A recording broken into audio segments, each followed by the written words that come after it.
Bienvenue dans ces Deep Dive. Aujourd'hui, sujet sérieux, on va parler des troubles schizophréniques en s'appuyant sur une référence, le référentiel ECNI de psychiatrie. Oui, un sujet important. L'objectif, c'est de décrypter un peu ce trouble qui est fréquent, quand même assez sévère, et que l'OMS classe parmi les 10 maladies les plus invalidantes. Tout à fait. Pour donner une idée, on parle de 0,6 à 1% de la population, c'est pas anodin. Et puis il y a des facteurs qui semblent augmenter le risque, la migration, vivre en ville, la consommation de cannabis aussi. Exactement. Et ça commence souvent assez jeune, entre 15 et 25 ans, c'est ça qui est marquant. Hmm, Et vraiment, au cœur de la schizophrénie, il y a cette altération, cette espèce de rupture du contact avec la réalité telle qu'elle est partagée par les autres. d'accord. Pour y voir plus clair, on divise souvent les symptômes en 3 grands axes, on va dire. Plus des atteintes cognitives, qui sont très importantes aussi. Alors, commençons par ce qui est peut-être le plus connu, le plus visible, le syndrome positif. C'est ça, on dit positif parce que ce sont des manifestations qui s'ajoutent en fait à l'expérience normale. Le plus frappant, ce sont les idées délirantes. Les idées délirantes. Oui, des convictions vraiment profondes, impossibles à raisonner, souvent sur des thèmes de persécution, l'impression d'être espionné, menacé, Ah oui, ou au contraire des idées de grandeur, une mission spéciale à accomplir, ce genre de choses. Ça touche plus de 90% des personnes concernées. quand même. Et puis il y a les hallucinations, des perceptions sans objet réel. Le plus fréquent, ce sont les hallucinations auditives. Les fameuses voix. Exactement, entendre des voix qui commentent, qui insultent, ça concerne à peu près la moitié des patients. Ok.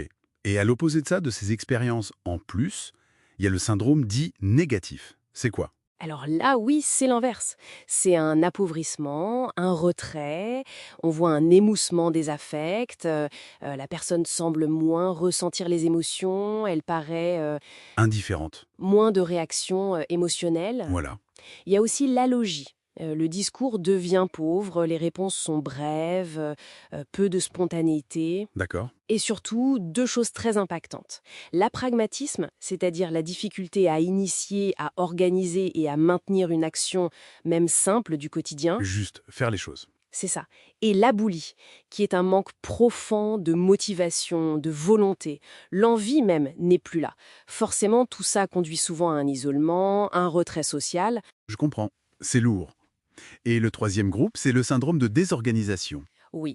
Alors là, ça touche la pensée, le discours, les émotions, le comportement.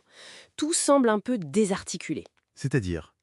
Le discours peut devenir complètement illogique. Passer du coq à l'âne, on n'arrive plus à suivre le fil. C'est ce qu'on appelle la diffluence. D'accord. Il peut y avoir une discordance aussi, par exemple rire en annonçant une nouvelle triste. L'émotion ne colle pas. Et puis parfois des comportements bizarres, un peu maniérés, sans but clair. Hum. Et il ne faut surtout pas oublier les atteintes cognitives. C'est très fréquent, environ 70% des patients. Ah oui. Et ça touche quoi? La mémoire, la capacité d'attention, de concentration, les fonctions exécutives, c'est-à-dire planifier, organiser, résoudre des problèmes. Et ça a un impact énorme sur le fonctionnement au quotidien, sur la reprise d'études ou de travail. D'accord. Donc on a ces trois syndromes, plus le cognitif. Comment on fait le diagnostic face à tout ça? Ce n'est pas simple, j'imagine. Non, c'est un diagnostic qui reste clinique, basé sur l'observation et l'entretien. Il faut retrouver au moins 2 de ces symptômes, positifs, négatifs ou désorganisation, présents une partie significative du temps pendant au moins 1 mois. À moi minimum. Oui. Et surtout, il faut que ça ait un retentissement important sur la vie de la personne. Le social, le travail, l'autonomie. Et ce retentissement doit durer depuis au moins 6 mois. 6 mois. Et l'étape vraiment cruciale, c'est d'éliminer tout ce qui pourrait ressembler à une schizophrénie, mais qui n'en est pas. Comme quoi, par exemple? Un trouble de l'humeur très sévère, comme une dépression ou un trouble bipolaire avec des symptômes psychotiques. Ou alors les effets de certaines drogues, le cannabis notamment, ou de médicaments. Ou encore une maladie neurologique, une tumeur cérébrale, une épilepsie. D'où l'intérêt des examens complémentaires, j'imagine. Prise de sang IRM. Exactement. La biologie, l'imagerie cérébrale, parfois un électroencéphalogramme, ça sert surtout à ça, écarter une autre cause organique ou toxique. Logique. Et une fois que le diagnostic est posé, comment ça évolue? On a souvent l'image d'une maladie chronique qui ne guérit pas. Alors, l'évolution est très variable d'une personne à l'autre. C'est vrai que c'est souvent une maladie chronique, avec des périodes où ça va mieux, des périodes de rechute possibles. Hmm. Il y a un impact sur l'espérance de vie, c'est vrai, notamment à cause des comorbidités. Les problèmes cardiovasculaires, le diabète sont plus fréquents et aussi malheureusement du risque de suicide qui est plus élevé, autour de 5%. Ouais. Mais, et ça c'est vraiment important de le souligner, le pronostic n'est pas du tout écrit d'avance. On estime qu'environ 20 à 25% des personnes vont connaître une rémission complète et durable. Parfois même, on parle de guérison. Ah oui, un quart quand même. Oui. Et beaucoup d'autres arrivent à maintenir une qualité de vie satisfaisante, une certaine autonomie, même si elles ne retrouvent pas forcément exactement leur niveau de fonctionnement d'avant la maladie. Donc il y a de l'espoir. C'est une bonne nouvelle.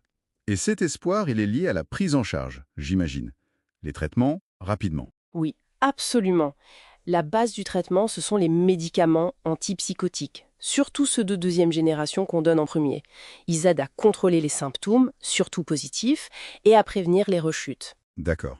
Pour les formes qui résistent à ces premiers traitements, il y a la clozapine, qui est une option efficace, mais avec plus de surveillance. Mais attention, hein. Oui. Le traitement, ce n'est surtout pas que les médicaments. L'approche non médicamenteuse est tout aussi fondamentale. C'est-à-dire? La psychothérapie, par exemple les TCC, les thérapies cognitivo-comportementales, pour aider à gérer les voix, le délire, l'anxiété. Il y a la remédiation cognitive, des exercices ciblés pour améliorer l'attention, la mémoire, l'organisation. Pour agir sur les troubles cognitifs dont on parlait. Exactement. Il y a aussi l'éducation thérapeutique, aider la personne et sa famille à mieux comprendre la maladie, les traitements, les signes de rechute, c'est essentiel. Et enfin, toute la partie réadaptation psychosociale, aide à l'insertion professionnelle, au logement, aux activités sociales, pour viser le plus d'autonomie possible. C'est vraiment une approche globale. Très clair. Donc, si on résume ce deep dive, la schizophrénie, c'est un trouble majeur, complexe, avec différentes facettes, positives, négatives, désorganisation, cognitive. L'impact peut être lourd, c'est vrai. Oui. Mais l'évolution n'est pas une fatalité. Il y a des possibilités de rémission, d'amélioration. Et la clé, c'est une prise en charge rapide et complète qui combine les médicaments et tout un soutien psychosocial adapté. C'est tout à fait ça. Et peut-être, pour laisser une question en suspens, la source met bien l'accent sur la fréquence et la sévérité des troubles cognitifs, mémoire, attention, planification. On parle beaucoup du délire, des voix qui sont plus spectaculaires, mais comment ces atteintes cognitives, qui sont souvent plus discrètes mais très persistantes, comment est-ce qu'elles façonnent au quotidien l'expérience de la maladie, le rapport au monde, les difficultés de réinsertion? Réfléchir à ça, c'est peut-être essentiel pour penser l'accompagnement au-delà des symptômes psychotiques eux-mêmes. Une excellente question pour finir. Merci beaucoup. Merci.